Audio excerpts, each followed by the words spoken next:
Hey everybody, final thoughts time for Call to Adventure. And in case it wasn't obvious from the playthrough, I really like this game. Mainly because I really like storytelling in games. And Call to Adventure is one of the best examples of storytelling in board games that's out there right now, in my opinion. Now, I categorize storytelling in games in two different camps. There's your RPGs in a box, or your standard storytelling games where you play the game and you unlock story. You do something and then you read a story patch, and that's how you experience a story in the game. And that's great. I really like those games. Love Gloomhaven. But what I love in games is something that lets you tell your own story based on what you do in the game. And Call to Adventure is a perfect example of that. Especially because at the end of the game, you go around and every single player gets to tell the story of their adventure. Let me show you what I mean. So, oh yeah, and retroactive spoilers for the run-through. Go watch that. I've also finished out the third act as well, so you're gonna get to see what my story looks like, and it'll go something like this. I was born an orphan. I grew up on the streets with no one to care for me, but then I found a knight that was willing to make me their squire, and I thought I was saved, but it turned out they were a cruel master. They taught me dark things. They taught me to be strong. I was able to defend my homestead, but they also taught me to be cruel, to be mean. They presented me with my childhood rival and instructed me to crush them, which of course I did. But I'm still a knight. I'm still a sworn protector. So I try to protect the people around me. I got into a naval battle, and I had to protect everyone, which meant I had to sink the enemy ship. I started to realize that my life was going not exactly the way I thought it was going to be. I delved into these dark abysses of my mind, and in a moment of vulnerability, I was captured and pressed into service. I knew that this wasn't the end for me, though. While I was pressed into service, I met with a group of rebels and became their leader. We plotted our revenge against the unfair forces that had led us here. And when we escaped, I met the warlord on the field of battle, and I struck him down, taking my rightful place as the Hand of Vengeance.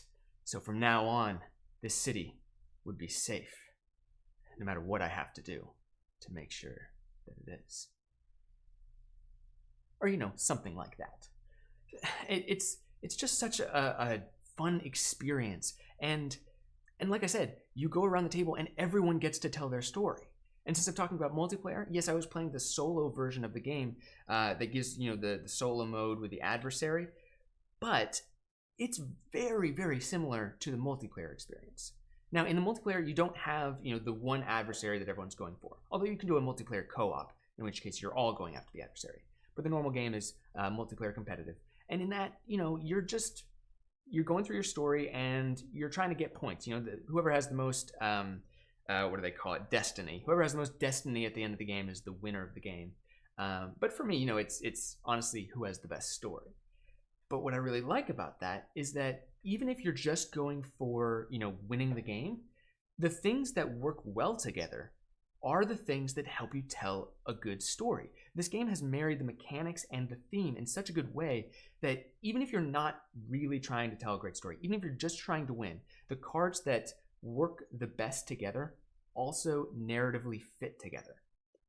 So for example, like I'm trying to be the Hand of Vengeance.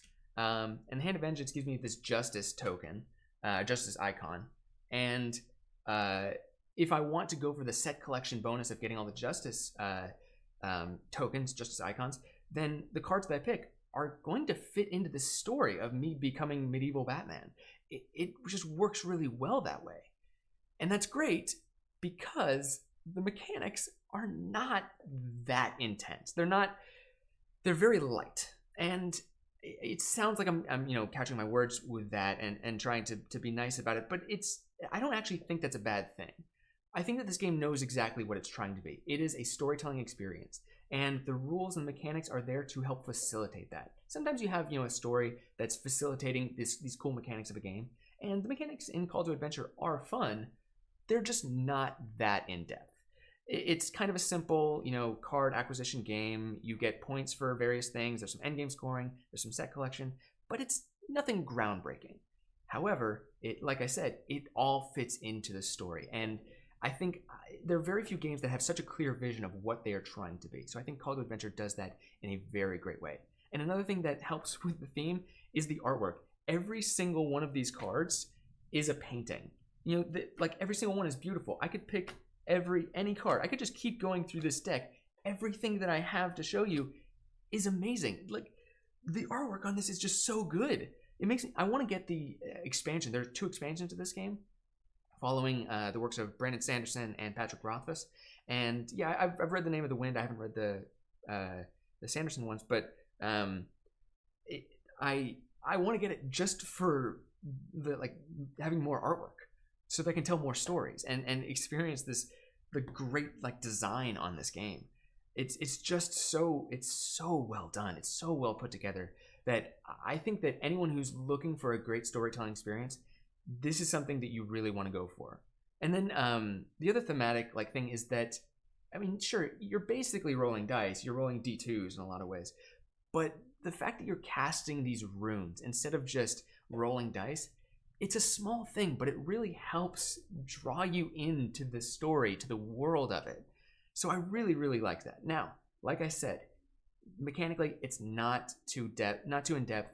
So if you're looking for something to really bash your head against and math your way to victory, this is not going to be as satisfying. But if you want a storytelling experience, I think that this is a great game. So those are my final thoughts for Call to Adventure. I hope you like it too. It's a really fun game, and I hope that I can come back real soon to give you a run through and some final thoughts for some more games.